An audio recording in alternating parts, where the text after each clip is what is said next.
In the beginning, there wasn't much to look at, but then God said, "Let there be ow! Ow! Ow!" Okay, that's better. The earth was completely submerged in water, but God made a dome of air in the middle for land to pop up and start sprouting plants. This took him a few days to pull off, and he realized it would be convenient to be able to tell time. So then he made a bunch of pretty lights in the sky that moved in consistent cycles. Then God had the earth sprout all kinds of animals. And finally, he took some dirt and made it into the shape of a dude and breathed into it, giving life to Adam, the first man. He put Adam in a big garden called Eden to live in, with trees growing all the free food he'd ever need. Except for the tree of knowledge of good and evil in the middle of the garden, which was strictly off limits. Adam was lonely, so God had him pick out names for all the animals. Rabbit, nice. Turkey, fitting. Snail. Yeah, I can see it. Blue-footed booby. Why is that funny? I don't actually know. None of these animals turned out to be a suitable companion for Adam, so God took one of Adam's ribs and made it into a lady. Whoa, man. Good choice.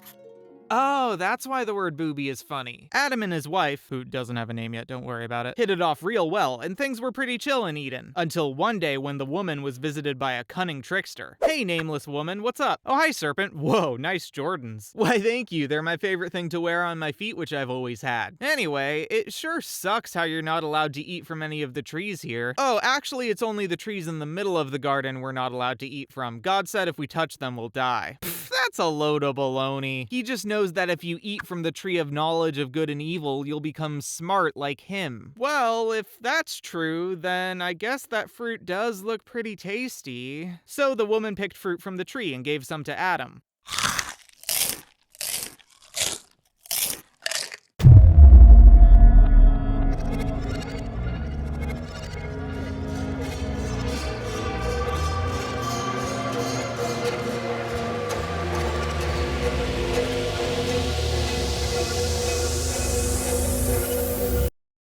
Wait, have we both been naked this whole time? And then Adam and his wife heard God approaching, so they hid themselves in the foliage. "Hey, Adam, where'd you run off to, man?" "Hey, God, sorry, I'm a little indecent right now." "Who told you you were naked?" "Wait a second, you've been eating from the tree of knowledge of good and evil, haven't you?" "Well, maybe if you called it the tree of shame, I wouldn't have, but here we are. Besides, it was my wife who gave me the fruit." "Hey, it's not like it's my fault, I just got duped by the serpent and his sweet kicks." "Did somebody say sweet kicks?" Retardants! Well then, now that justice has been served to the one and only person at fault, we can all forget this little fiasco and move on, right? Right? Right? Right? But God realized now that Adam and his wife were good and evil pilled, they might also eat from the tree of life and become immortal. So he kicked Adam and Eve out of Eden. Oh yeah, her name is Eve now, by the way. And set the cherubim to stand guard, along with the spinning flaming sword in case the message wasn't clear enough. Now Adam was forced to toil in the fields all day to produce food, and Eve suffered in giving birth to her children. Their first two sons were Cain, who was a farmer, and Abel, who herded sheep. The brothers gave portions of their yields as sacrifices to God, but only Abel's sacrifice was recognized, leaving Cain a tad miffed. Man, I sure am jealous of my brother. If only there was a way to make him, like, not be here anymore. Nope, I can't think of anything. Oh, I know! However, this move turned out not actually to improve Cain's popularity, and he was banished with his wife to the land of Nod, where he founded a city called Enoch and began his lineage. Meanwhile, Adam and Eve's next son, Seth, began a lineage of his own, and before you knew it, there were a whole bunch of people civilizationing all over the place. And eventually God decided to check in on them. "Hey humans, it's been a minute. What have you little rascals been up to lately?" Oh. Well, that sucks. And God realized he regretted creating humanity and decided it was time to apocalypse their asses. But then he noticed Noah, a direct descendant of Seth, who was actually a pretty righteous dude. "Hey man, so I'm planning on flooding the earth to destroy all life, but you seem pretty cool, so I'm giving you a heads up so you can build an ark for yourself, your family, and every species of land animal to survive inside." "Oh, okay, sure, but how many cubits should the ark be in each dimension?" "Oh, I'm glad you asked." So Noah built the ark according to God's specifications, cabins and stuffed himself and his family inside, along with pairs of every kind of terrestrial animal. It then rained for 40 straight days, flooding the surface of the earth and wiping out all life outside the ark. Noah and his several million arkmates toughed it out for a little over a year until the water finally subsided, leaving the boat on the peak of a mountain, and God said, "Hey, thanks for toughing that one out, guys. I pinky promise not to apocalypse the entire earth with a deluge again. The next apocalypse will be something way more badass. I'm thinking plagues, earthquakes, fire, maybe a dragon. Oh, also check out this cool new thing I invented." Whoa. Ooh. Wow. Oh, that's pretty. Noah's children then sought to be fruitful and multiplying, and human civilization soon became a thing again. A bunch of people started building a big city with a super tall tower. But this endeavor of theirs was a bit too hubrisy for God's taste. So he made all the people there speak different languages. Hey, does anyone have a hammer I can borrow? Ke? What? Nani? Kya? Was? Cha?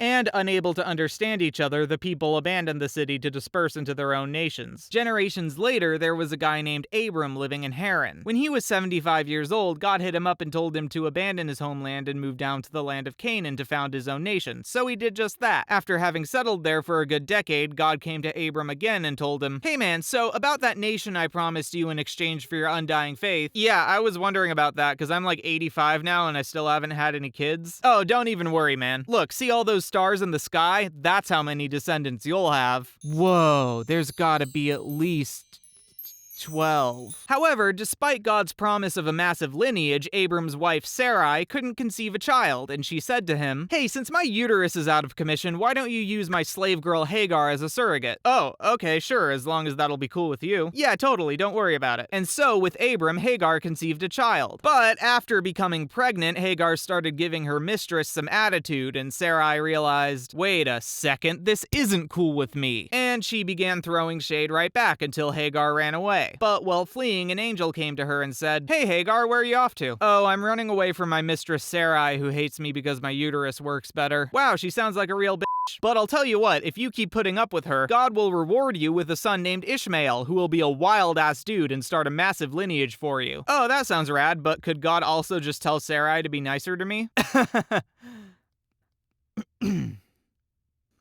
Alright, I guess I'll just go back. After another several years, God once again visited Abram and said, "Hey, guess what? I know you've been waiting for a while and you're about to turn 100, but in just a year from now, your wife will give birth to a son. And you two will change your names to Abraham and Sarah, and your descendants will conquer the whole land of Canaan and found a holy kingdom. But first, you need to get circumcised." Whoa, that's awesome! I'm so excited. Wait, what? Now, Abraham and Sarah thought it was laughable that they could conceive a child together at their ripe ages. But in the end, God had the last laugh when Sarah gave birth to a son, who she named Isaac.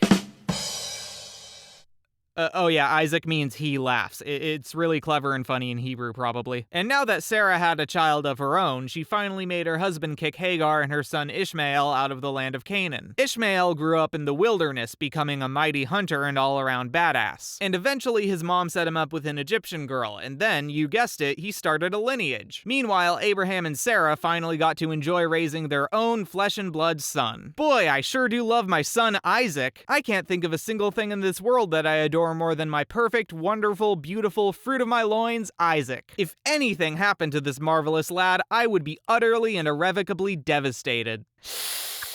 So, you might take issue with my next request, but hear me out. Under God's orders, Abraham took Isaac up to a mountain, having him carry kindling on his back. "Gee, Dad, this sure is a lot of wood, but what are we supposed to sacrifice if we didn't bring a sheep or anything?"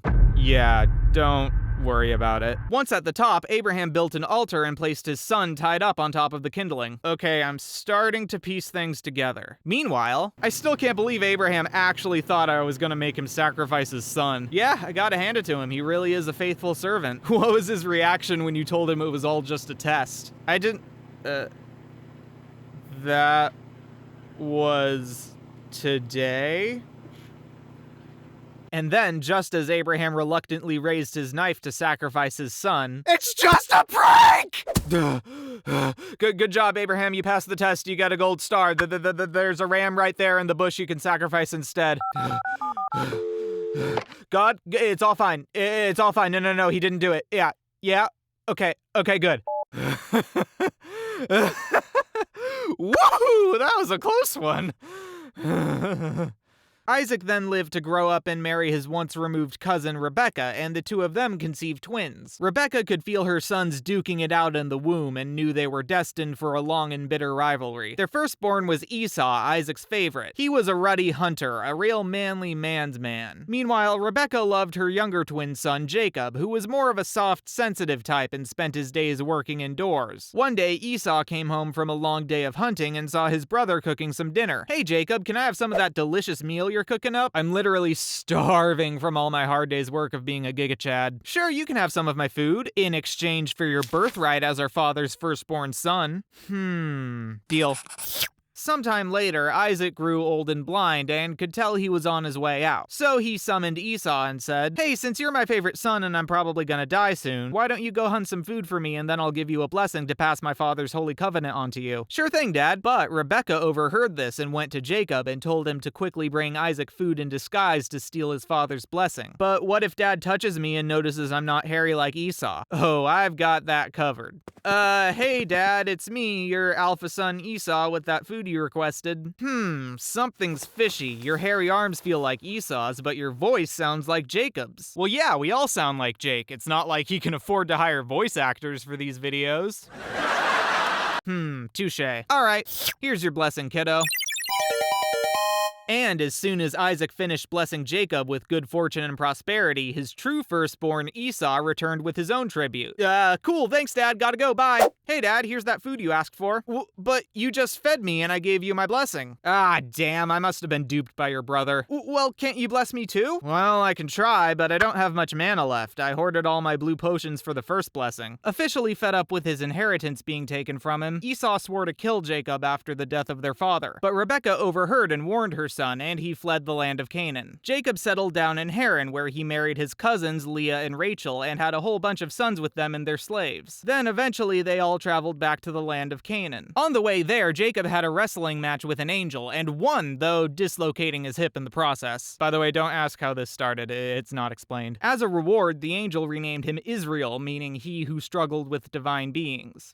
People still call him Jacob most of the time, but we're gonna switch to Israel. It's just less confusing that way, okay? Then Israel reunited with his brother Esau, who it turned out had gotten over his anger issues, and everything was chill between them now. How about that? Joseph was Israel's firstborn son by Rachel, his favorite wife, and he was quite the spoiled kid. His dad even got him a sick coat. He started having dreams that one day he'd rule over the rest of his family. He told this to his 10 half-brothers, who surprisingly didn't take the news very well, and they shoved Joseph down a hole. Reuben, the oldest brother, was secretly planning on coming back later to rescue Joseph, but before he could, the others noticed slavers strolling by and sold Joseph off to them. Then they covered his fancy coat in goat's blood and brought it to Israel, claiming to have found it discarded. This is Suede! Meanwhile, Joseph was brought to Egypt and became a house slave of Potiphar, the Pharaoh's high chamberlain. Thanks to God's blessings, Joseph turned out to be pretty great at involuntary labor. But Potiphar's wife had the hots for him, and after having her advances denied, she framed him for assault and he was thrown into prison. Regardless, he continued to excel at his work and also started interpreting dreams for his fellow prisoners. "So I had a dream where I was squeezing grapes in my hand? What's that all about?" "That means you're gonna be exonerated and set free, or you're just into ASMR. "Oh, cool. Well, in my dream, I had a big hat full of bread. What does that mean?" "You're gonna be executed by decapitation on Friday."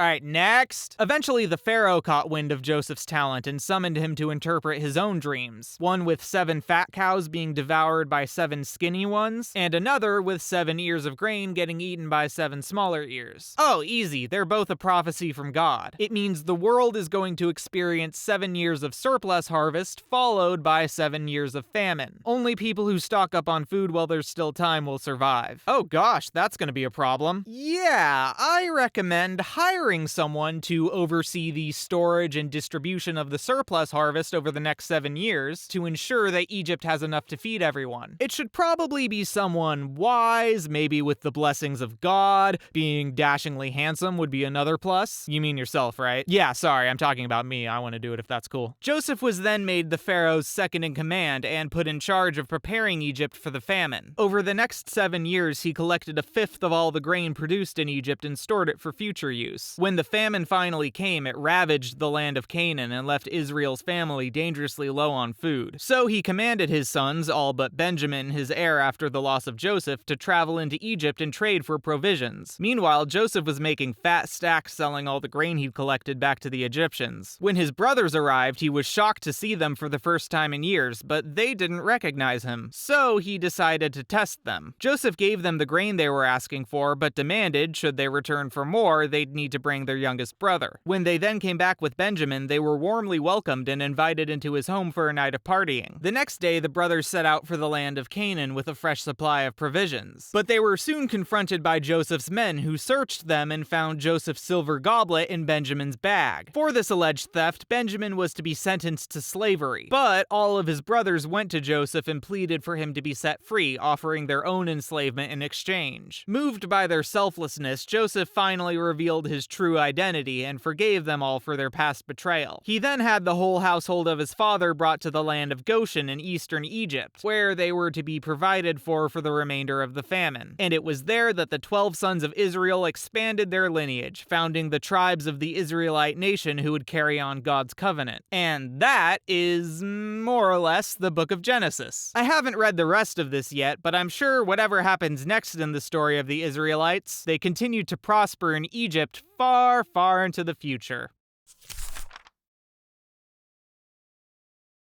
Oh, fuck. So now that I've done a video covering all the most important parts of Genesis, I figured I should now address the more questionable parts that your Sunday school teacher skipped. And just as a warning, this video contains stuff that happens in the Bible, so viewer discretion is advised. After Noah survived that whole, global flood situation, he decided to take up farming and planted a vineyard. Ugh, this grape juice that I left in a sealed container for 3 weeks tastes kinda weird now. I'll keep drinking it to see if it gets better. Okay, yeah, it got better. And while Noah was naked in a drunken stupor, his son Ham walked in and saw him. And then he went and told his brothers Shem and Japheth. The two of them went to their father with their backs turned so as not to be exposed to his nakedness and covered up his 600-plus-year-old junk. After sobering up, Noah found out that Ham saw him naked and didn't do anything to help. So he put a curse on Ham's son Canaan that he'd be a slave to his brothers and uncles. Which really sucks for Canaan, but at least this passage was never misinterpreted thousands of years later to justify human atrocities. A few centuries later, Abraham, who was actually called Abram at the time, but nobody cares, was told by God to take his family down to the land of Canaan's descendants. Sometime after settling there as instructed, there was a famine, so then Abraham went over to Egypt to wait things out. His wife Sarah, who was called Sarai at the time, but nobody cares, was such a smoking hot babe that Abraham started to worry someone would kill him in order to take her away. So he told her to pretend to be his sister, thus ensuring his safety. The Pharaoh of Egypt soon caught wind of Sarah's hotness and took her as a wife, giving Abraham a whole bunch of slaves and livestock in exchange. But soon after, God inflicted a plague on the Pharaoh's household as punishment for taking another man's wife. When the Pharaoh found out the cause of his affliction, he gave Sarah back to Abraham and kicked them out of Egypt with all their belongings. Well, that was a bit harsh, but hey, we're pretty rich now, so I guess all's well that ends well, right? I'm sensing some tension here. Abraham then settled back in the land of Canaan, along with his nephew Lot, who'd been traveling with him this entire time but wasn't important until now. But the place quickly became crowded with all their abundance of servants, slaves, and animals, so they decided to part ways. Lot settled near the cities of Sodom and Gomorrah, which just so happened to be hotbeds of sin and debauchery. Don't worry though, he'll probably be fine. Several years later, Abraham and Sarah were visited by God and two angels who gave them an update on the geriatric pregnancy they were promised. Before they left, God looked over at Sodom and said, "I wonder if I should tell Abraham that I'm thinking about destroying the city where his nephew lives." I'm sorry, what? Yeah, all of Sodom and Gomorrah's citizens are huge assholes, so I think I'm gonna give them the old zap zap fire and brimstone treatment. Well, even if most of them suck, what if there are 50 people who don't suck? It wouldn't be fair to them if they got smited along with everyone else. Fair enough. If there are 50 non-assholes in Sodom, I'll spare the city for their sake. Cool, but what if the count is off by, say, 5? You think you could just round up? Alright, sure, if there are at least 45 people, or 40 is a good round number. Okay, then 40 or 30, because honestly, what's the difference at that point, right? Are you done haggling with the supreme ruler of the universe? 20? 10. Okay, 10, that's the deal. Yes! Lot. And so the two angels went over to vibe check Sodom, and they met Lot at the front gates. Lot graciously welcomed the visitors and invited them to stay the night in his home for a decadent feast of flatbread, the ancient equivalent of microwave chicken nuggets. However, they soon got a knock at the door. Hey there, Lot. Oh, hi, entire population of Sodom. What's up? Well, we noticed you have some visitors from out of town, and we were wondering if you could bring them out here so we could all have some fun, if you know what I mean. We're gonna gang rape them. Way to be subtle, Greg. What? I could never subject guests in my household to something so disgusting and horrible. You can have my 2 virgin daughters, though. Huh? What was that? Oh, wow. Listen to Mr. Foreigner come here and judge our cultural customs. The Sodomites attempted to break into Lot's home, but the angels appeared and blinded them all, then took Lot back inside. Well, it turns out everyone here does in fact suck. You should probably take your family and skedaddle before we start smiting the place up. So Lot fled with his wife and daughters to the town of Zoar outside of Sodom, and then God began raining fire down on the 2 cities. Lot's family was instructed not to look back on the destruction. And of course, since this is a Near Eastern myth where someone was told not to turn around, his wife did just that and became a pillar of salt. Once Sodom, Gomorrah, and all their inhabitants were reduced to a smoking pile of rubble, Lot took his daughters to live up in the mountains. Seeing as all the most eligible bachelors in town were now pieces of charred meat, Lot's daughters devised a plan to ensure their father's lineage would continue. That plan was getting their father drunk and raping him. I don't think there's a funny way to draw that, so... Anyway, Lot then had 2 grandson sons named Moab and Ben-Ami, who were the fathers of the Moabites and Ammon peoples respectively. Meanwhile, Abraham and Sarah were still waiting to have their comparatively less inbred kid, and they traveled to Gerar. Hey, so I was thinking while we're here, maybe we could... No. Come on, let's do the sister thing again, please. We made a ton of money last time.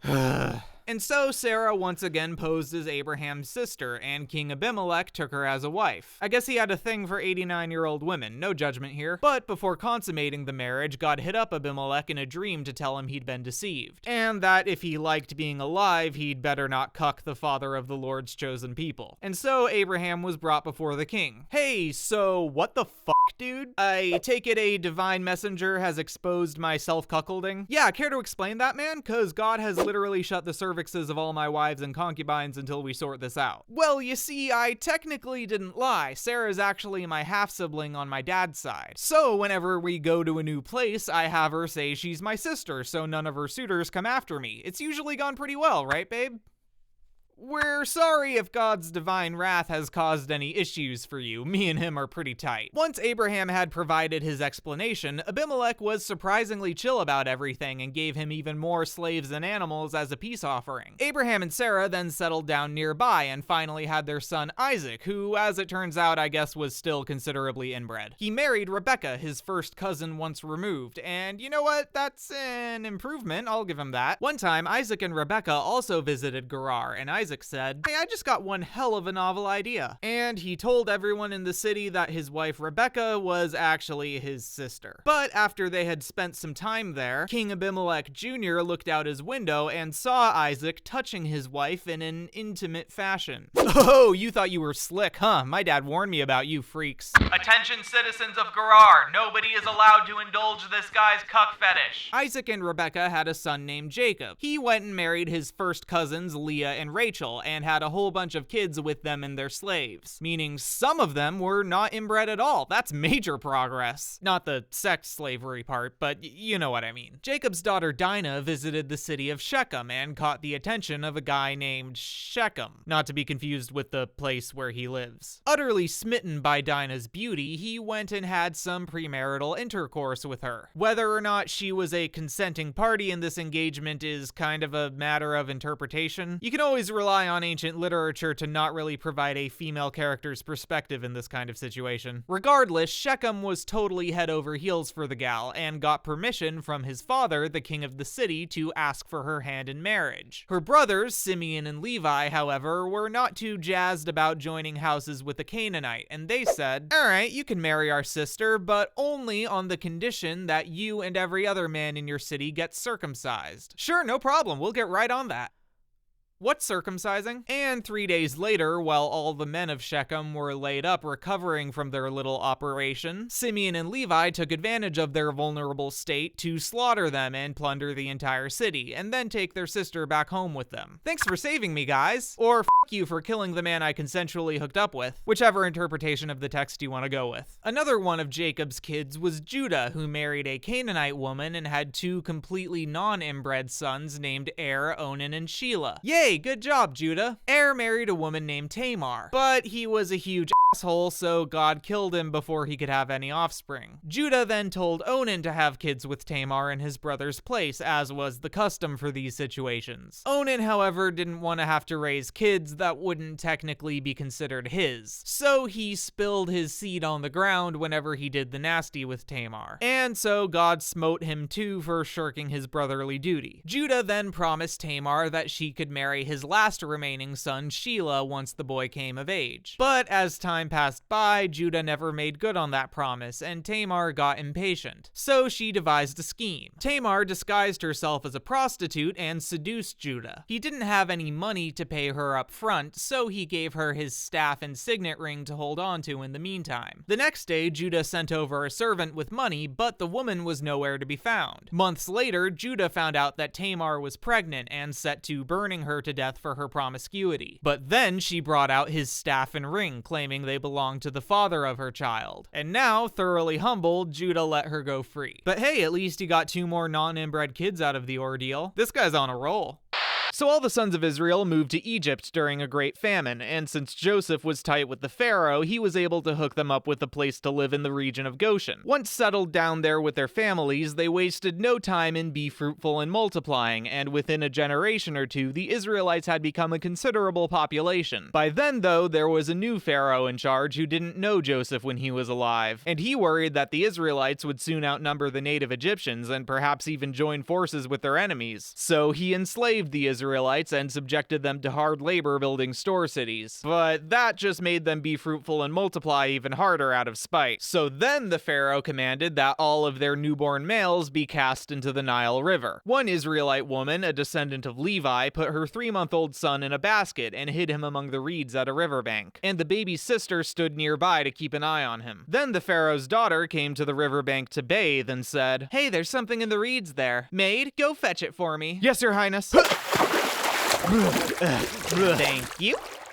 Aw, look, it's one of those Hebrew babies my dad wants to murder. I'm gonna keep him. Oh, wow, congratulations, your highness. You know, if you need a wet nurse, there are a lot of postnatal Hebrew women without babies right now, for some reason. Good idea, slave girl. Come to think of it, I don't even know if Egyptian milk works on Hebrew babies. Go fetch me a Hebrew woman. And so the baby's own mother was hired to nurse him. And once the boy was weaned, the Pharaoh's daughter adopted him into the royal family and named him Moses. Because, she moseyed out of the water with him. Yeah, okay, the pun in the original Hebrew is a lot better. Anyway, when Moses was grown, he went out and saw his fellow Israelites toiling away at their labor. Man, that sucks. He then happened upon an Egyptian beating a Hebrew slave. Whoa, that sucks even more. So once Moses looked around and saw that nobody was watching, he killed the Egyptian and hid the body in the sand. The next day, he went out again and saw one Hebrew picking a fight with another, and he said to the aggressor, "Hey, chill out, man. Oh, look, it's Mr. High and Mighty. Are you gonna kill me like the Egyptian from yesterday?" And Moses realized that the Pharaoh would soon find out about the murder he did, so he fled from Egypt. He ended up in the land of Midian, which is over here-ish, and sat down at a well. 7 sisters came by then to draw water for their sheep, but the local shepherds tried to scare them off. Moses came to the girls' defense, manly man that he was, and after their assailants fled, he drew water for their flocks. The girls then brought him home to meet their father, the priest of Midian. Well, hi there. The name's Ruel, but my friends call me Jethro. Nice to meet you, Jethro. We're not there yet. Oh, sorry.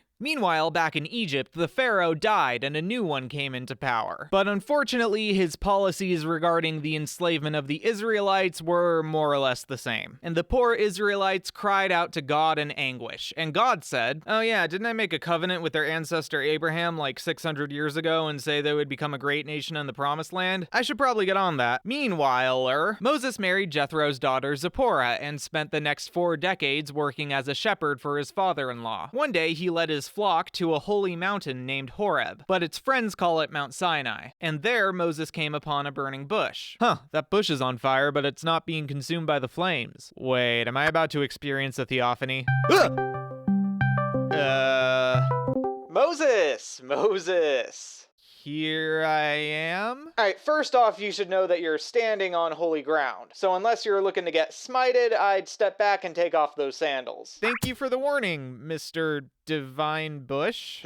Oh, this is just the medium through which I chose to communicate with you. Believe me, if your mortal eyes saw me in all my awesome glory, you'd be toast. I'm the god of your ancestors, Abraham, Isaac, Jacob. You saw Jake's Genesis videos. Now, I noticed my people, the Israelites, have been having a rough go in Egypt. So I figure it's about time to get them out of there and into a land flowing with milk and honey up in Canaan. That's where you come in. I need you to go to the Pharaoh and convince him to let you all go. Why me? I understand that sounds like a tall order, but don't worry, Moses, I'll be with you every step of the way. But I don't even know your name. Hell, I thought you were the god of shrubbery 20 seconds ago. What am I supposed to tell the Israelites when they ask who sent me to free them? Oh, how rude of me. The name's Yahweh. Sorry, you cut off there. No worries, I said my name was One more time? Look, I am who I am, alright? I cause things to exist. I'm the Lord with a capital L-O-R-D. God of Abraham, God of Israel, God of hosts, God Most High, God Almighty. Or just God if you're feeling casual. Will that be enough names? Now here's the plan. You'll go to the elders of the Israelites and tell them what's up. Then you'll go to the Pharaoh and just request permission for a 3-day vacation. He'll say no, and that's when I'll come in and give the Egyptians the old razzle-dazzle. And after I unleash, I don't know, 10 plagues upon the land, they'll know you've got one badass god on your side and let you all go. Okay, solid plan, but what if no one believes me when I tell them you sent me? Ugh, you love being difficult, don't you? Toss your staff on the ground, Moses. Alright.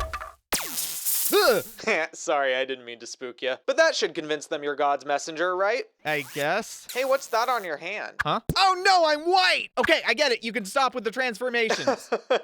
Sorry, I'll stop. But if they still need convincing, just take some water from the Nile and I'll turn it into blood. That one always works. Look, Mr. the Lord in all caps, I'm sure you're a very powerful god and I'd love to help, but I just don't think I'm the right guy for the job. It sounds like a lot of public speaking and I've never been good at doing words. My mouth will just make a mess of the whole thing. Dude, I invented mouths. I think yours will do just fine. No, you don't understand. I'm of uncircumcised lips. Why would you circumcise someone's lips? That's the worst thing I've ever heard. See, that's exactly what I mean. You don't want me as your spokesman. I'll say more weird shit like that. You gotta send someone else. Oh my me, you're impossible. Hold on just a minute.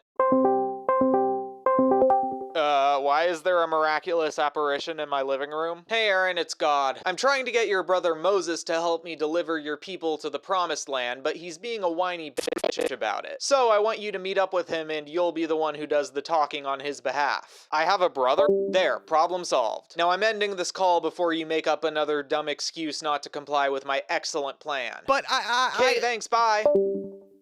Prophets, man. Like they don't even hear me unless I tell them 5 frickin' times.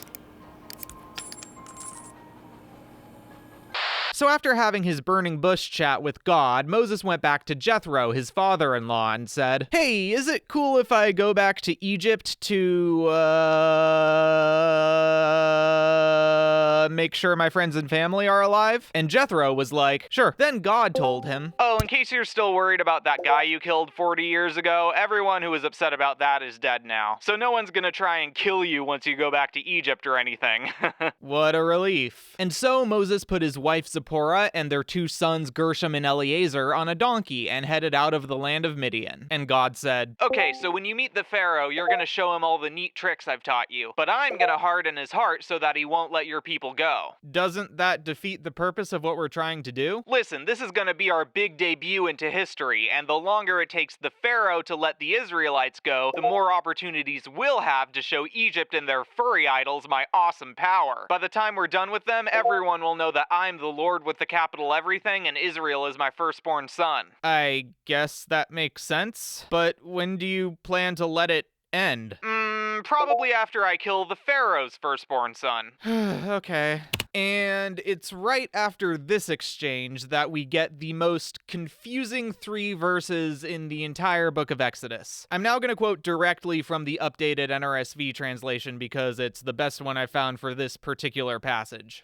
On the way, at a place where they spent the night, the Lord met him and tried to kill him. But Zipporah took a flint and cut off her son's foreskin, touched his feet with it, and said, "Truly you are a bridegroom of blood to me." So he let him alone. It was then that she said, "a bridegroom of blood," because of the circumcision. And then the narrative carries on, and these events are never referenced again. This whole bridegroom of blood passage is really f***ing bizarre. And I know that you all know that in these videos I might occasionally tweak or simplify something for the sake of entertainment, but this part of the Bible is hard to understand even if you're reading it in its proper context, so I think it deserves actual elaboration. And, yeah, that's what the rest of this video is gonna be. The Bridegroom of Blood episode is notoriously enigmatic because it's written as if it were pared down from an earlier, more detailed version. The conflict arises seemingly out of nowhere, and the phrasing makes it difficult to tell who is being talked about at any given time. The him who God is trying to kill is most likely Moses, but why would God want to kill the man he just chose to be his prophet and sent to Egypt? The son who Zipporah circumcises is usually thought to be Gershom, their firstborn, but it could just as easily be his little brother Eleazar. And either way, it's not explained why this act suddenly pacifies God. And on whose feet did Zipporah put the bloody foreskin? Again, it's most often assumed to be Moses, but the phrasing also makes it possible that it was their son or even God. Also, does the word feet actually mean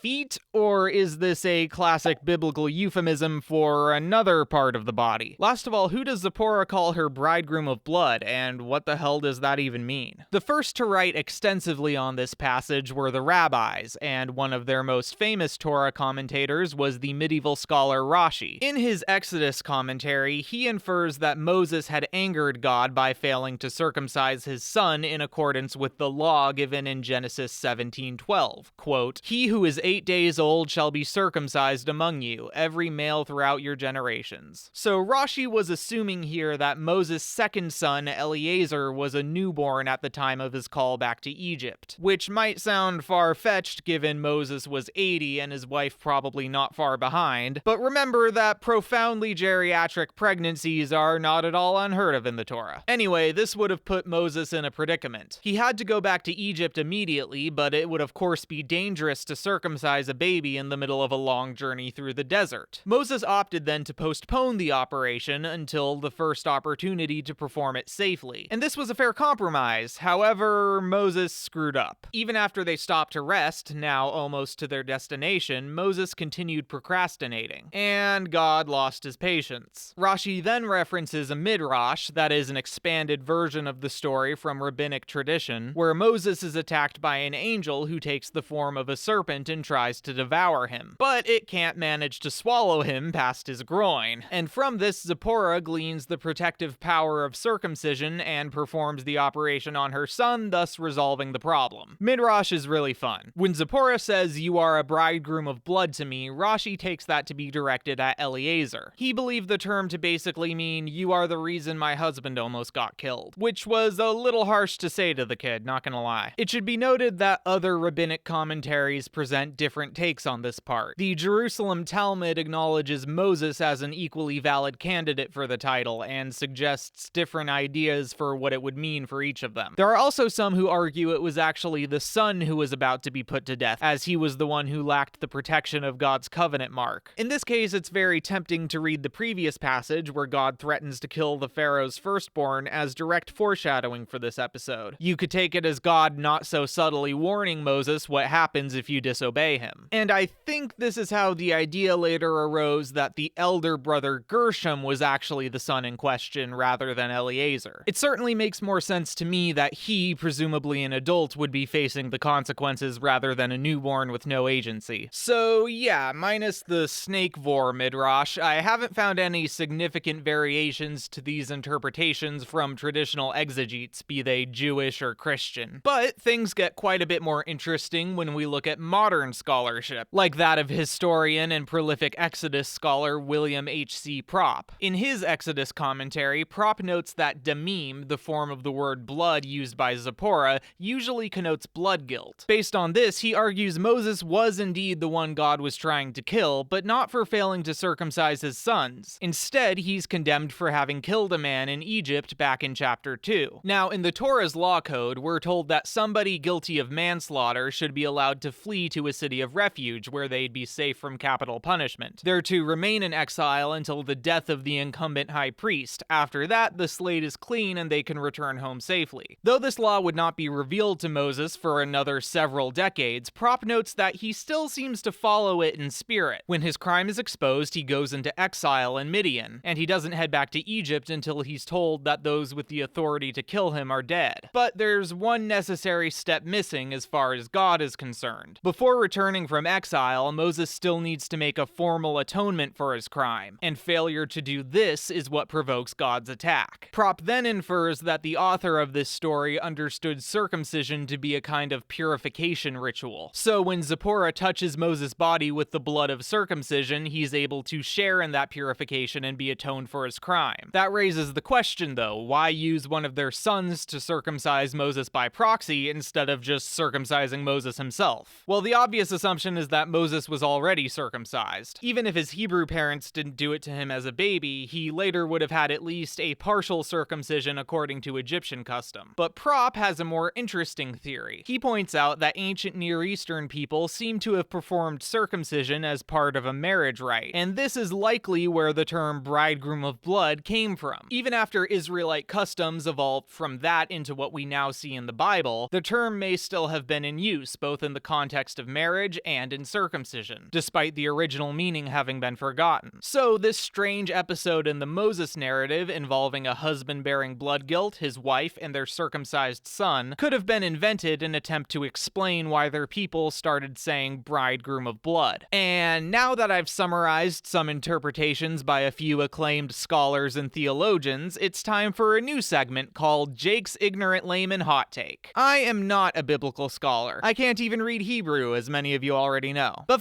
it, here's my take anyway. Now, since I can't speak with authority on language, history, or theology, I can only make sense of the bridegroom of blood episode based on how I think it fits into the broader story of Moses' life. Moses spent the first 40 years of his life among Egyptian royalty, but apparently he knew the whole time that he was born a Hebrew slave and considered them to be his people. So even though he lived in luxury in the Pharaoh's palace, he must never have felt truly at home there. He'd always be wondering what his life should have been like with his real family. And so one day Moses goes to see just what it's like for the Hebrews, and he's appalled by the injustices they suffer. But when he starts trying to help his people, he's flatly rejected. Simultaneously, he's thrown away the option to continue living as an Egyptian. Moses has no choice then but to abandon the closest thing to a home and the closest thing to a cultural identity he's ever had. I think this would have been crushing. So by the time he settles in Midian and starts a family with Zipporah, I don't see why Moses would give a hoot about raising their children according to Hebrew customs. In his mind, he's no more a Hebrew now than he is an Egyptian, or a Midianite for that matter. He's a stranger in a strange land, and he's never been anything else. But then, after another 40 years of not quite having a place worth calling home, Moses meets the God of Israel. The Lord takes Moses' identity as a Hebrew for a given, and charges Moses with liberating his people from Egypt. Moses understandably has no interest in taking this job. He doesn't want a repeat of the last time he tried to help the Hebrews against Egypt's tyranny. But after a long back and forth, he runs out of excuses not to follow God's order, and so he reluctantly starts heading back to Egypt. Now, I don't know why God wants to kill Moses. Maybe for failure to circumcise his sons, maybe as punishment for manslaughter. They're both well-reasoned arguments, and further speculation by me wouldn't be worth much. What I will speculate on is what was going on in Moses' head during this episode. Here he is reluctantly following the orders of a God he doesn't consider his, then suddenly that same God is trying to kill him for some slip-up he made along the way. Maybe Moses is thinking, alright, fine. I didn't want to do this anyway. In fact, I told you I'd mess it up somehow, and apparently I have. So let's just get this over with. But then, totally unexpectedly, his wife springs into action. By circumcising their son, she enters him into the God of Israel's covenant, and by touching Moses with the blood and proclaiming their relation out loud, she makes him too part of this initiation. This to me is Zipporah taking the situation into her own hands and effectively saying to her husband, if you won't decide who you are, then I will. We are Hebrews now, the people of the Lord, God of Israel. Our fate is tied to Israel now. So if you love me and our son, you'll go to Egypt and free our people as God commanded. And this gesture not only pacifies God, but just as crucially,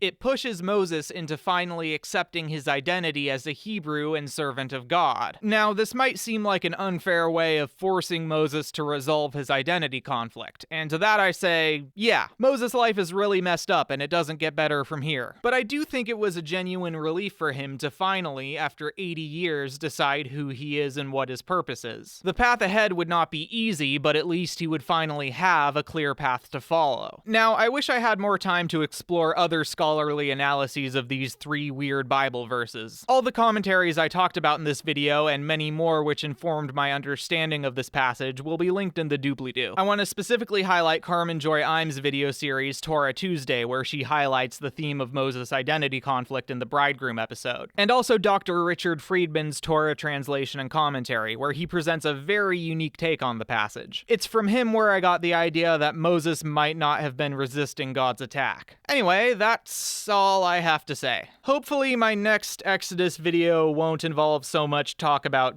dick. So Moses met up with his brother Aaron and filled him in on their mission to liberate the people of Israel from slavery. Then the two of them returned to Egypt and got the elders of Israel on board with the plan by performing some miracles in front of them. And then they came before the Pharaoh. Hey, new Pharaoh, remember me? We used to be family, till I killed that guy and ran away. What? I don't know what I just said. Yeah, okay, I'm gonna do the talking, bro. Thank you. Hail, your majesty. We, your servants, humbly request that you allow our Hebrew brethren a 3 days venture into the wilderness, in order that we may hold a festival to the Lord our God. No. Hey, taskmasters? Yes, your majesty? Apparently, the Hebrews have so much time on their hands that they can afford to take 3 days off from work. So there's no need for you to provide them with straw to make bricks. According to Aaron and Moses here, they should have more than enough time to collect it themselves while keeping to their daily quotas. It will be done, your holiness. Anything else? Aaron,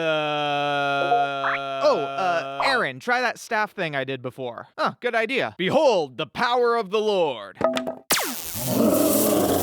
That one's a lot bigger than before. I guess my staff's a grower, not a shower. Oh, we'll see who have the biggest staffs. Sorcerers? Yes, your majesty.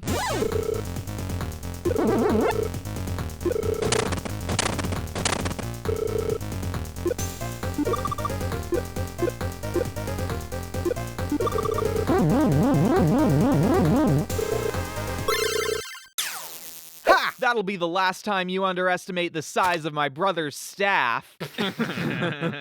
Oh, you were making dick jokes. This is why I do the talking, Moses. And so the Israelites had to continue toiling under the Pharaoh's rule. Way to go, Aaron and Moses. You said you'd convince the Pharaoh to let us go, but all you've done is make a stink in his eyes. And also in his nose. We haven't had time to bathe in like 2 weeks. Worry not, brethren. This is all according to the Lord's plan. Hey, Moses, what's the Lord's plan? Well, the Pharaoh should be showing up here around... Ah, there he is now. All right, you're gonna go up to the riverbank and... Okay, and then Horus puts it in the salad, right? Oh my raw, no way. No, for real, for real. Behold! Oh boy, these clowns again. By this you shall know the name of the Lord in all caps. Ah, geez. Will this have a negative economic impact? Yeah. A simple parlor trick, your holiness. Any sorcerer worth their salt can turn water to blood with their eyes closed. See? Okay, but can you turn all this blood back into water now? We'll get back to you. Hey, that was pretty cool. The Lord's badass. See, my brothers, by the mighty hand of the Lord our God, we'll be liberated in no time. Right, Moses? Right, Moses? Right, Moses? Right. Okay, these Hebrews and their "the Lord" are starting to piss me off. Be troubled no longer, Thyre. Watch and be amazed by our superior powers. What the hell, guys? You said to make a frog spell. Yeah, to get rid of the frog, not make more. Oh, wow, that's our bad. We totally misunderstood the project. Your Majesty, Aaron and Moses have arrived. Behold, the Lord has plagued your borders with frogs, for you have not humbled yourself before. Yeah, enough theatrics. How about we just make a deal? Yes, please, I just want this to be over. Tell you what, you have the Lord get rid of these frogs, and I'll let the Hebrews have their 3-day weekend. Done deal. You heard him, God.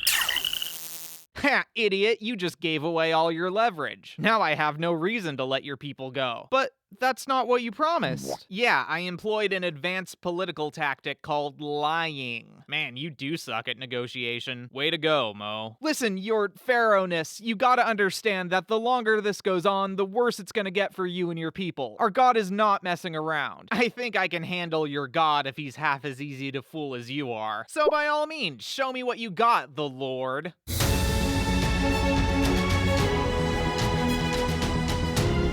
Damn, the Lord's got strong hands. Hands full of lice and flies and ow! Dermatologic conditions.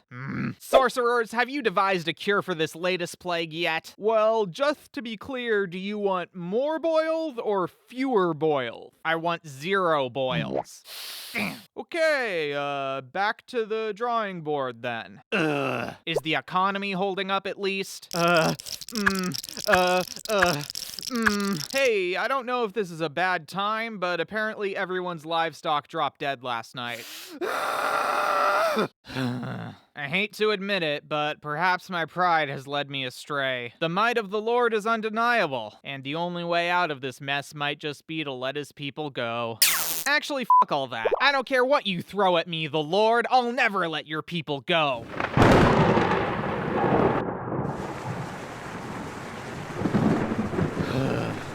So, I enjoy seeing our oppressors face the wrath of the Almighty as much as the next guy, but the elders are wondering how long this is supposed to go for. It'll go until God decides he's shown enough of his signs and wonders. If the Pharaoh comes to his senses before then, God'll just harden his heart so that'll keep doing what he really wants. Well, that raises some questions about free will that I don't feel like grappling with right now. I'll think of something more shallow and feel-good to tell the masses. You're a natural-born leader, Aaron. Hail, I bring a message from His Majesty the Pharaoh. It says,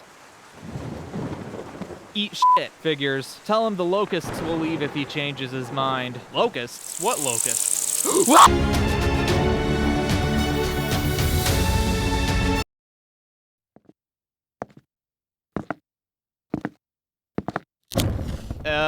Hello? Just the man I was looking for. Ugh. Yeah, I had to get dressed in the dark this morning. Thanks for that. Oh, well, actually, I think this look kinda works. This is why I called for you specifically, Moses. You can't bullshit me to save your life. Now, let's see if we can meet in the middle somewhere. I already know how this will end, but given what'll happen next, I know I have to at least try and get through to you. How about you Hebrews have your little holiday here in Egypt? That's not gonna work, cause, well, what do you think the locals will do when they see a bunch of foreigners sacrificing to another god? We won't make good slaves if all of us get stoned to death. Wait, exactly how many of you are supposed to go on this trip? You know, the young and old, the men and women, everyone? Everyone! I'm getting the feeling this is more than a 3-day trip you're planning. New deal. You can all go, but you have to leave your livestock here for when you return. Well, like I just said, we're gonna be sacrificing to the Lord, but he hasn't yet told us exactly which animals we're supposed to... And who exactly is the Lord to you? What makes him more important to worship than the great gods of Egypt? The great gods of Egypt? Yeah, Egypt is the most powerful nation on Earth because we have the most powerful gods. Like who? Like Happy, god of the Nile. Did he get rid of all that blood from the first plague? Well, there's also Isis. Right, because she's done a great job protecting you from pestilence and famine these past few weeks. We have Ra, the almighty god of the sun. Oh yeah, look how great Ra's doing right now. How do you not get by now that you're up against someone greater than all your little statues? Someone who controls everything in nature, from the sun and moon to your own will. The whole point of all these signs and wonders has been to make this fact as clear as possible, and they won't end until you get that message through your skull! Well, I'm disappointed this discussion wasn't more productive. The next time you come back here, you'll have to take your issues up with my headsman. Don't worry, I won't be bothering you again. And then Moses warned Israel of one final plague upon Egypt. At evening, each household sacrificed a lamb and smeared its blood on their lintel and doorposts. That night the Lord went through Egypt, and he passed over all homes on which he saw the blood of sacrifice. But in each household that did not make a Passover sacrifice, he killed every firstborn. From the firstborn of the Pharaoh to the firstborn of the prisoner in the dungeon and the firstborn of the livestock. And there was a great cry throughout Egypt, such as there had not been nor will be ever after. And that night the Pharaoh called Aaron and Moses to him and said, "You can go. Take your men, women, children, and elderly, and all your livestock and worship the Lord in the wilderness. It's time for you to exit us." And so all of the Israelites marched out of Egypt, but not before borrowing a bunch of jewelry from their neighbors. Let's just consider it reparations. And God led his people out of the land inside a pillar of cloud. Hey, good job, Moses. I'm just glad this is almost over. I figure from here we just head straight east. Oh, no. If the Philistines try and pick a fight, everyone will just get scared back to Egypt. So instead, you're gonna head southeast and camp at the sea near Pi-Hahiroth. I've got a little something planned for us there. What do you mean by that? You'll see. What do you mean by that? Meanwhile, back in Egypt, God once again hardened the hearts of the Pharaoh and his servants, and the Pharaoh mustered 600 chariots to go after his slaves. Meanwhile, the Israelites soon arrived at the coast of the Red Sea. And when they saw the Pharaoh's army approaching, they all fell into a panic. We're trapped! There's nowhere to go! We're screwed! Whose idea was this? Now, people, calm down. Did the Lord have to take us out here because there weren't enough graves in Egypt? We didn't even want to leave. Yeah. We liked being slaves. What kind of God screws up We're all gonna die. This is all for nothing. Wow, you guys are right. This all must have been for nothing. I got tossed into a river as a baby, spent the first half of my life in a palace and the other half herding sheep, then got dragged all the way back here for nothing. An all-powerful being chose us, some slaves in a foreign land, to be his people for nothing. And then he brought the greatest nation on earth to its knees 10 times over for nothing. Don't you people get it? Those signs and wonders weren't just for the Egyptians. They were to show all of us that we're meant for something greater than any person or nation. And our story won't be ending here. If you couldn't tell that from the start, then you're just as blind as the Pharaoh. Hey, look who's finally starting to get it. Now, if you're feeling up to the job, it's time to perform one more sign/wonder. The pillar of cloud then moved behind the Israelites, preventing the Egyptians from pursuing further. And Moses raised his arms to the sea, and the Lord parted the waters so that the Israelites could cross straight through, walking on dry land with walls of water to their right and left. Then the Egyptians were allowed through, and they drove after the Israelites into the sea. But God broke their chariots and sent them into a panic. And once the Israelites had all moseyed safely to the other side, Moses again stretched out his hands, and the waters returned, drowning the Egyptians. Was that a good enough sign for you? More than enough. I will not doubt your divine will again. Yes, you will. Yeah, I will. I kinda hate being a prophet. Yeah, but you're good at it when it counts. Touché. Anyway, with all that business behind us, it should be, what, a couple weeks from here to the Promised Land? In theory. What do you mean by that? What do you mean? So after the Exodus part of Exodus, the Israelites traveled through the desert of Shur. And after 3 days without finding water, they came upon a spring. Ugh. Mara! It's bitter. What are we supposed to drink now? We're all gonna die! Not to worry. The Lord's power isn't just in creating plagues. Yeah, I just need to take this tree and... It's clean now. Wherever we find ourselves in need, the Lord shall provide for us. The only catch is that we have to make sure to follow all of his laws. All right, cool. Sounds reasonable. Yeah. No big deal. No So problem. what are his laws? I'd love to know. The Lord operates on his own schedule. Then they went into the desert of Sin, and it was around this time that their provisions began to dwindle. Did you drag us all the way out here just to starve to death? You could have at least killed us in Egypt with a full stomach. We're all gonna die. Hey now, everything. What are you whining at us for? It was the Lord who brought us out of Egypt, and he'll be sure to remind you of that tonight when he saves us again. And that evening, a bunch of quail dropped dead on the ground for the Israelites to eat. Then the following morning, the desert floor was covered in a mysterious flaky substance. Man, what is this? It's manna, the bread of the Lord. Everyone gather as much as you need. It'll cover the camp 6 days a week, and there'll always be enough to feed us all. Cool. Sick. Awesome. The How Lord convenient. does it Tastes again. pretty good, too. Then the Israelites traveled to Rephidim, where they again ran out of water. My whole family is about to keel over. Is the Lord even here with us? We're all gonna die. Oh gee, I wonder if the Lord can get us out of this one. It's not like he's already saved our asses a dozen times. Okay, I'll see what I can do. And under God's direction, Moses took the people to a rock and struck it with his staff, and water flowed out of it. Ooh, oh, cool. whoa. Wow. Sorry for almost stoning you, Moses. Hey guys, the Amalekites just started attacking the rear of the camp. The Lord has forsaken us! We're all gonna die! Shut up! Joshua! Sup? Do you know how to use that sword? Didn't come with a manual, but it seems straightforward enough. Well, get as many men as you can and prepare for battle by morning. I'll be at the top of that hill with my staff. Tight. And Joshua led the Israelites in battle with the Amalekites. And Moses stood at the top of the hill with Aaron and Hur. This is Hur, by the way. He's just a guy. And whenever Moses had his arms raised, the Israelites prevailed, but whenever he put them down, the Amalekites overtook them. As the battle raged on, Moses' arms grew tired. So Aaron and Hur sat him down on a rock and held his arms up for him. And by sunset, Joshua and his men sent the Amalekites running. After the Israelites finally made it to Mount Sinai, they were visited by Moses' father-in-law, Jethro, along with Moses' wife and sons. Oh yeah, apparently Moses sent his wife and sons back home to Jethro at some point, and Jethro went into the camp to see his son-in-law. Yeah, I think the Lord might have messed up. This manna has worms in it. When did you harvest that manna? Just, yesterday morning. What did I say about stashing manna before Friday? Oh, I think you said we're not supposed to. And it turns out there's a good reason why. Maybe listen next time and you won't have to ask me any stupid questions. Next.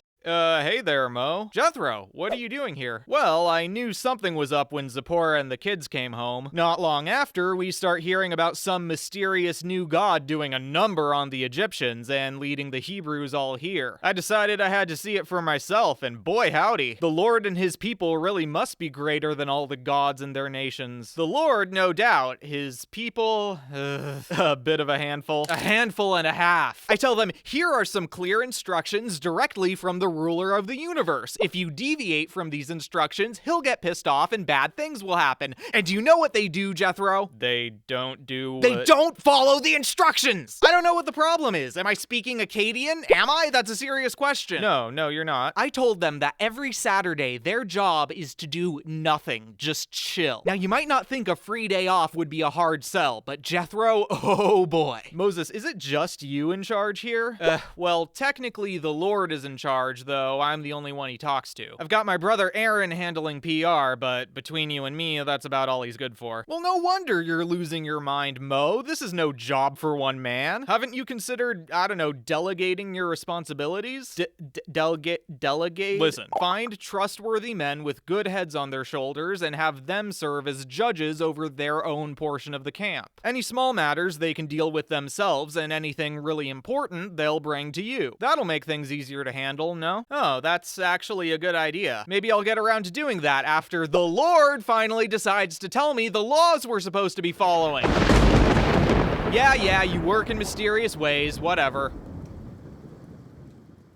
By the way, Zipporah said something about having to circumcise your son one night. Can you explain what the hell that was about? The details were bizarrely cryptic. And on the third day that the Israelites camped at Sinai, the Lord descended upon the mountain with fire and blaring trumpets, declaring his commandments for all to hear. I am the Lord thy God, which have brought thee out of the land of Egypt, out of the house of bondage. Thou shalt have no other gods before me. Thou shalt not make unto thee any graven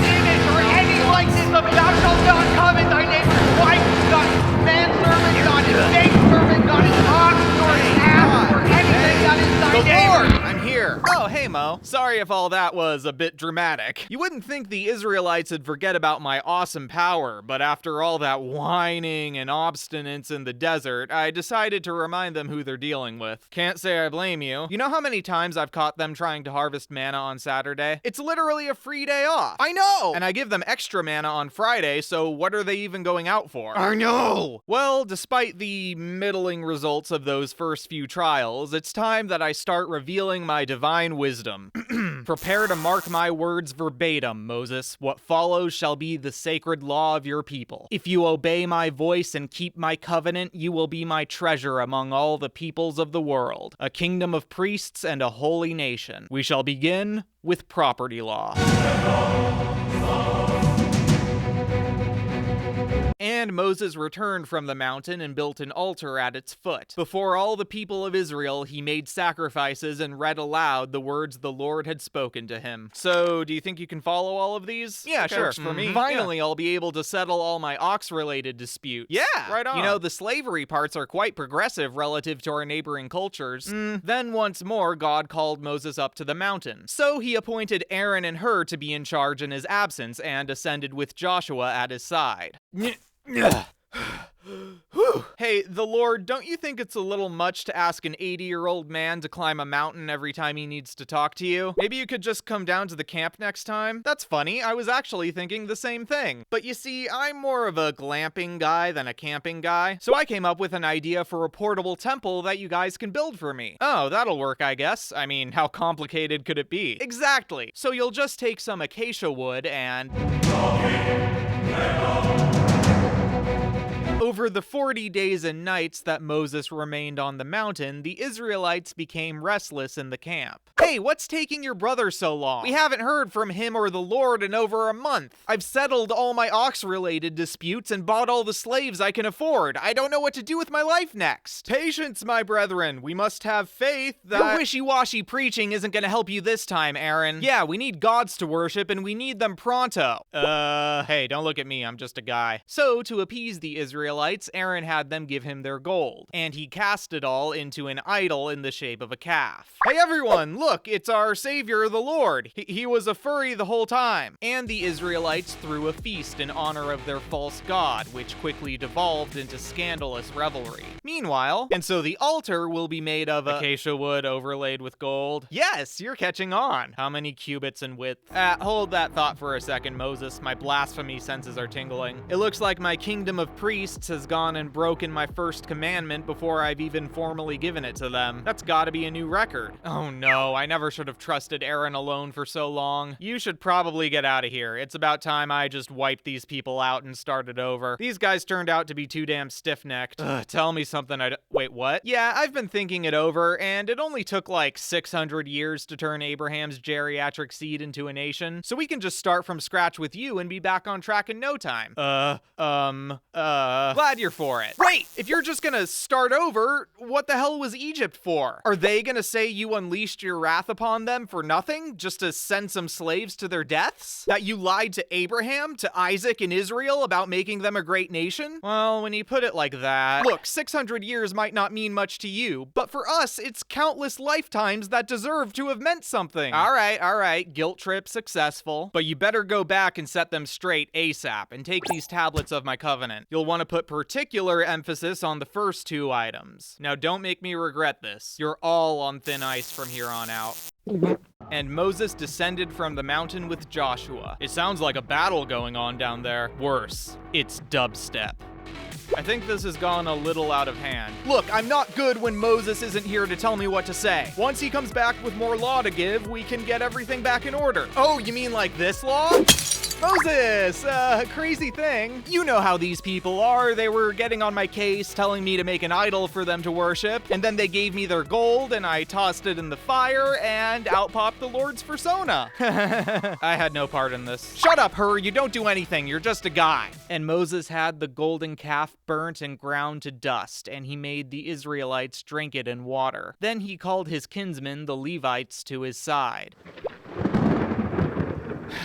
Every man take your sword and go through the camp, and kill all who have sinned against the Lord. Okie dokie. And as for you, you've been promoted to High Priest of Israel. Oh, Thank you. As far as I'm concerned, it'll be due punishment for the debacle you caused. Enjoy having the second worst job in the world, bro. And that night, about 3,000 men were slain for their apostasy. And Moses returned to the mountain for another 40 days and came back with new tablets to replace the ones broken in his rage. But after all his time in the Lord's divine presence, the skin of Moses' face now glowed. And so, to avoid frightening the people, he would put on a veil whenever speaking to them for the rest of his life. And according to the Lord's instructions, the Israelites constructed the Ark of the Covenant to store the stone tablets. And they also made the tabernacle, which was to be the Lord's dwelling place at the center of the camp, and where Aaron and his sons would conduct their priestly duties. And with that, the Israelites set out for Mount Sinai to continue their journey. I sure hope they get to that promised land soon. That's me doing another ironic joke to end the video on.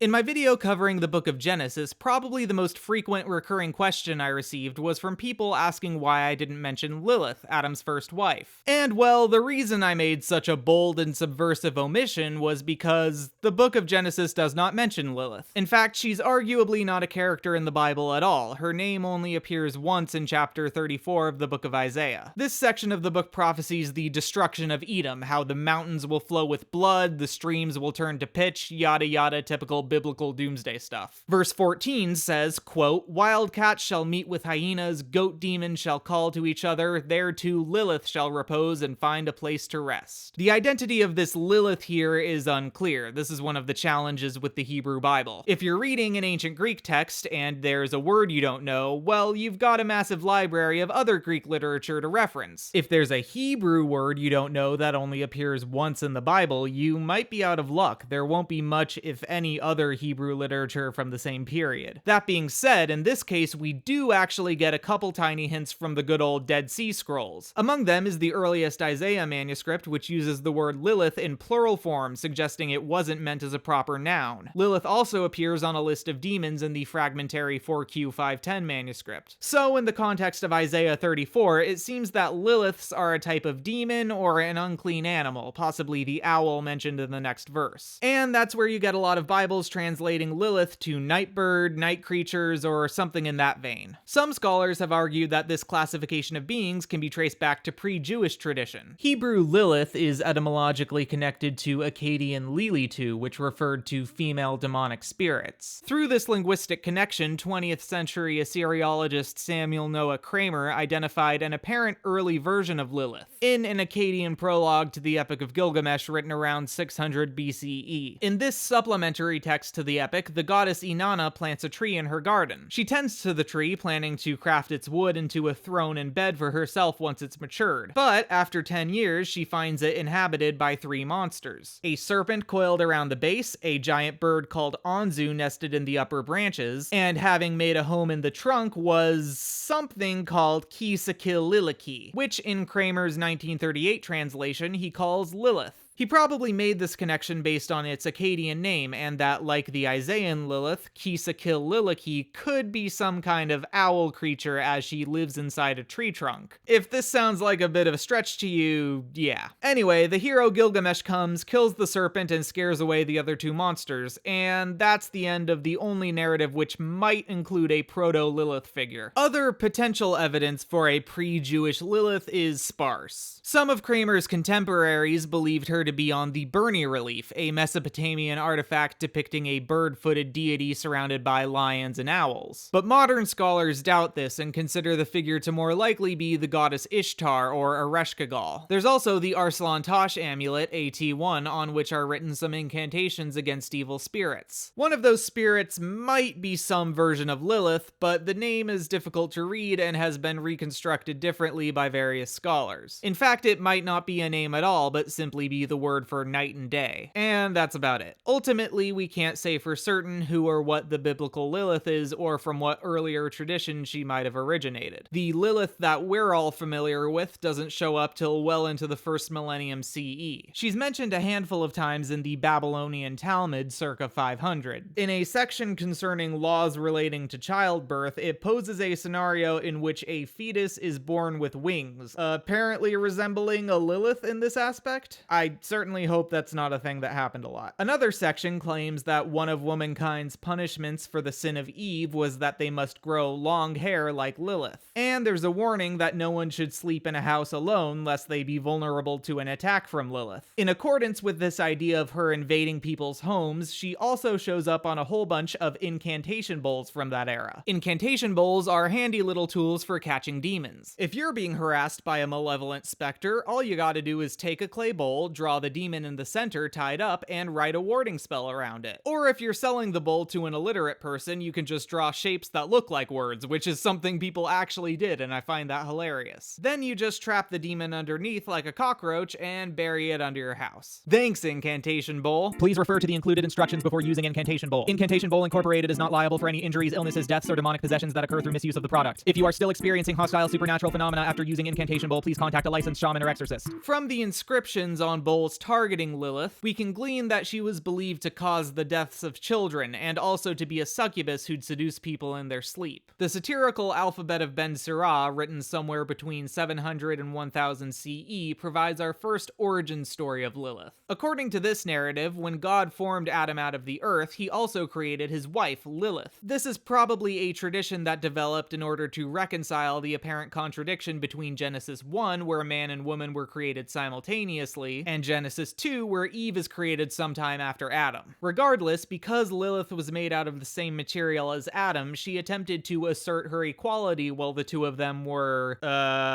making a sandwich. Lilith insisted that her condiment should go on top, but Adam disagreed and claimed superiority over her. Then, in defiance, Lilith spoke the sacred name of God and disappeared. Adam cried out to God to bring his wife back, and so he sent out the angels Sinoi, Sanzanoi, and Samangaloth to go find her. The three of them confronted Lilith at the Reed Sea and demanded she return to her husband or else 100 of her children would die every day, to which she replied, "Oh yeah? Well, if you're gonna kill my babies, I'll kill all the babies, every single one. Except for the ones that have your names written on protective amulets. I'll leave them alone." Wow, you drive a hard bargain, ma'am. You've got yourself a deal. Meanwhile, God took Adam's rib and made him a new companion, who, having been made from a lesser piece of man, would be subservient to him. Or at least that's this medieval author's interpretation of the biblical text. There are many other interpretations regarding where exactly Eve came from and her purpose in relation to Adam, some of which I intend to cover in a future video. I just figured Lilith deserved her own video first. Anyway, this version of Lilith from first millennium Judaism as the demoness wife of Adam is what most people today have heard of. However, if we look into later Kabbalistic tradition, things get weirder. Kabbalah is a branch of Jewish mysticism which emerged in the early second millennium and seeks to explain the nature of God, the purpose of humanity, the origins of the universe and evil. You know, simple concepts like that. Kabbalistic texts provide their own versions of Lilith's origins. Some, again, have her created as the original companion of Adam turned vengeful demoness. However, others give her a much more significant role as a full-on divinity and primordial source of evil. For instance, Rabbi Isaac Ha Cohen's treatise on the left emanation has Lilith as the consort of Samael, king of the demons, the two of them having been born as one body and later separated. Now, when I started writing this video, I didn't intend for it to end with a cheap tease for a part 2 sometime in the indeterminate future, but Kabbalistic mythology honestly deserves its own entire video. If I were just to cover the narratives relevant to Lilith, none of it would make sense out of context. So, if you're curious in the meantime, you can check out Dr. Justin Sledge's video on Lilith and the Kabbalah on the Esoterica YouTube channel. He also has an entire 14-hour Intro to Kabbalah series for the truly intrepid among you. The whole channel is a fantastic resource for all things mystical and esoteric, and it was a huge help for making this video. I continue to be grateful to all the hard-working scholars out there sharing their expertise, providing me with material to make silly drawings. So I was sitting around thinking, gee, I sure like making videos about characters from the Book of Genesis, but I can't think of another topic in that vein to explore. Darn, I guess I'll delete my channel. But then Peter Morbacher hit me up and said, "Hi, I'm the creator of Angelarium. Would it be cool if I sponsored you to talk about my art book, the Book of Watchers? It's got a bunch of baller artwork of angels from the Bible and other Abrahamic texts. And I also wrote up a bunch of character profiles, short stories, and poems to tie them into my own fleshed out mythology. So maybe you could do that thing where you first summarize the original ancient myths that inspired my work and then talk about how I spun it off into something cool and unique." Huh, wow, maybe there is a god. So the Angelarium's Book of Watchers is primarily inspired by traditions surrounding a man called Enoch and a mysterious group called the Nephilim. Enoch was the sixth descendant of Adam through the line of Seth, and he is a very, very minor character in the Bible itself. But the little information we're provided about him in Genesis at least hints at a larger story. Quote, Enoch lived 65 years, then became the father of Methuselah. After Methuselah's birth, Enoch walked with God for 300 years and became the father of more sons and daughters. All the days of Enoch were 365 years. Enoch walked with God, and he was not found, for God took him. Just a few verses after the story of Enoch, we get another curious and seemingly completely unrelated passage. Quote, when men began to multiply on the surface of the ground, and daughters were born to them, God's sons, likely referring to heavenly beings like angels, saw that men's daughters were beautiful, and they took any that they wanted for themselves as wives. The Lord said, my spirit shall not strive with man forever, because he also is flesh, so his days will be 120 years. The Nephilim were in the earth in those days, and also after that, when God's sons came into men's daughters and had children with them. Those were the mighty men who were of old, men of renown. After this, we suddenly jump into the story of Noah's Ark, where God sees that humans are corrupted by evil and plans to destroy them with a global flood. The so-called Nephilim are mentioned in the Torah only once more. In Numbers chapter 13, some spies sent into the land of Canaan claim to have seen the descendants of the Nephilim, and basically describe them as super tall dudes. When reading these passages today, it very much feels like we're missing information that the original author just assumed we would know. There were likely stories about Enoch explaining why God took him, and stories about the Nephilim who sound a lot like your classic ancient folk heroes with divine heritage. But these traditions simply didn't survive, and later interpreters were left only to speculate on who these people were. A product of this speculation is the Book of Enoch, a Jewish apocalyptic text probably written around 300 BCE. This book attempts to elaborate on the story of Enoch that was only hinted at in Genesis. Now, the Book of Enoch is an apocryphal text, meaning today it's not considered authoritative by most Jewish and Christian sects, and therefore isn't included in most Bibles. The most notable exception is the Ethiopian Orthodox Church, which adopted a much broader biblical canon that includes Enoch. The first major section of the text is known as the Book of Watchers, and obviously that's where Angelarium got the name for their book. It describes how a group of 200 angels called the Watchers came down to Earth and immediately started thirsting after human women. However, Shemyaza, the leader of the Watchers, knew he would get in trouble with upper management if he had an affair with a mortal. So he did the only sensible thing and made all the other Watchers swear to join him on his interspecies sex bender. That way, at least he wouldn't be punished alone. The wives chosen by the Watchers soon gave birth to the Nephilim, who were ravenous giants. And when the humans were not able to produce enough food for them, they expanded their diets to include pretty much anything that moves. Meanwhile, each of the Watchers began to corrupt human civilization by teaching the secret arts of heaven. Azael taught people how to use metal to forge weapons and jewelry, and also the use of makeup. Shemyaza and Hermani taught them how to wield magic, and the angels Barakel, Kokabel, Zekel, Ardakoff, Shamziel, and Sariel each taught how to interpret astrological signs. And as all this was going on, the archangels Michael, Uriel, Raphael, and Gabriel looked down on Earth and said, sir, you're gonna want to take a look at this. God then put together a plan to deal with the insubordinate angels and their monstrous offspring. He would command the archangels to bind the Watchers and bury them in the ground to await their punishment on Judgment Day. Then they would destroy the descendants of the Watchers and cleanse humanity of its corruption with a flood that would wipe out everyone except for Noah and his family, who weren't actually born yet, so this plan would have to wait a minute. In the meantime, Noah's future great-grandfather Enoch was snatched up by the archangels and told to give the rebellious Watchers a heads up for the smiting they were about to endure. Hey guys, so you're kind of fucked.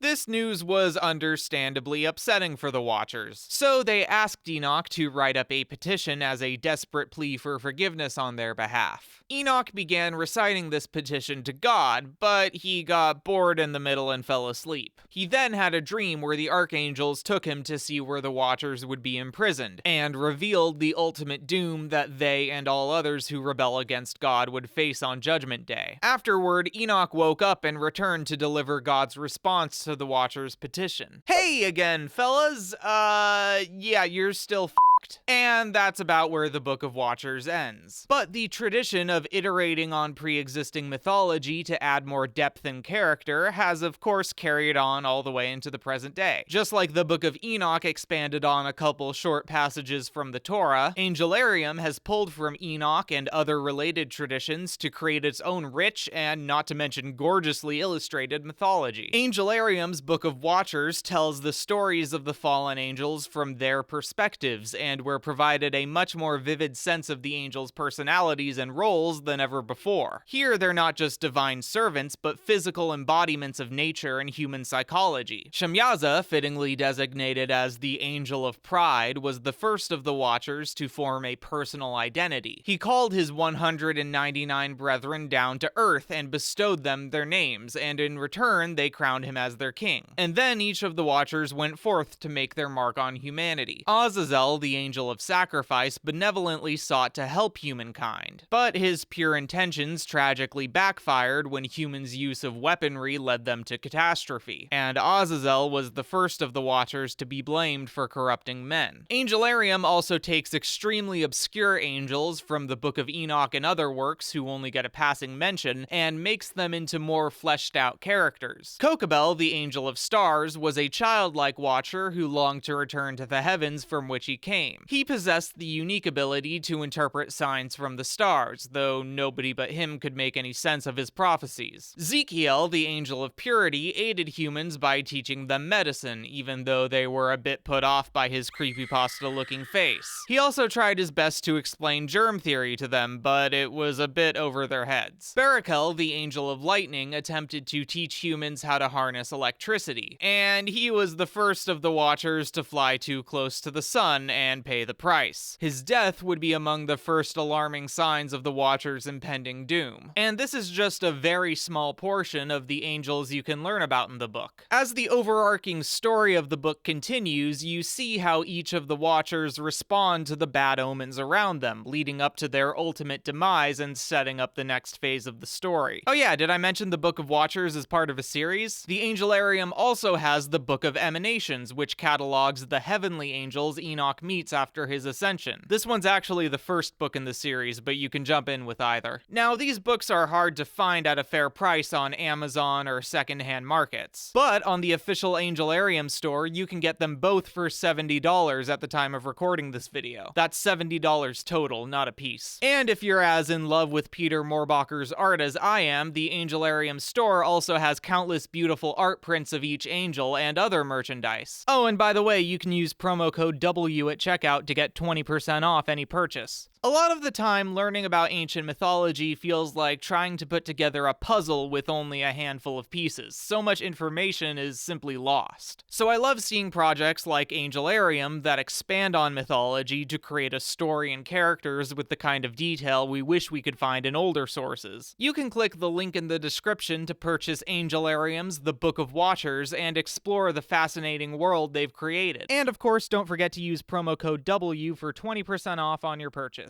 Thanks so much to Angelarium for sponsoring this video.